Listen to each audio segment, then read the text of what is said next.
Somebody asked me to talk about the finita of it all. And I'm not even going to go into that because the shadiest person to come out of all of this isn't Tarte, isn't the CEO.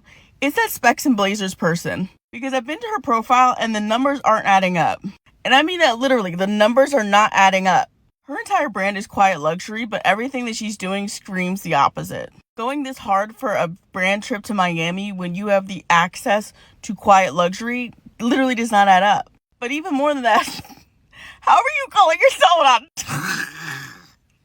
Hold on. How are you calling yourself the Harriet Tubman of black influencers when your numbers are what they are? Now, before I go into this, let's all get on the same page, okay? If you have a minute-long video, you can expect a likes-to-view ratio of 1 to 3. If that video is below 15 seconds, that ratio is 1 to 5. And then anything in between is anything in between those two numbers. That's also how you can tell if you're not on the algorithm anymore, is if your likes outpace your views. But anyways, like, she's nearly 500,000 followers to 10.4 million likes. That prickles my senses, but that could make sense. But then, 36K views, only 265 likes. Like, if you do the actual calculations, it rounds out to, like, less than 1%, right? Like, that's abysmal.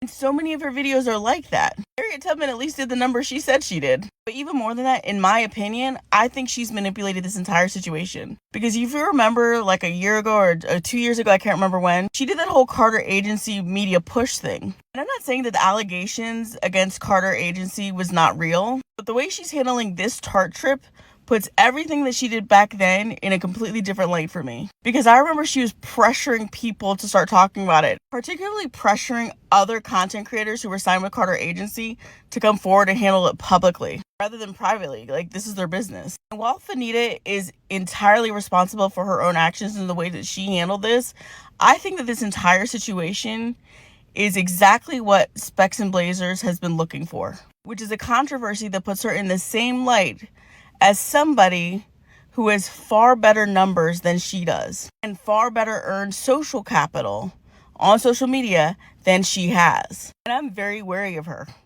I understand that you might be going through a lot. I would forgive you eventually, but I pray that you truly, truly, truly reflect on this moment and understand that you have a privilege that I myself will never have and Finita will never have, and you use that to your advantage. Forgive what, though?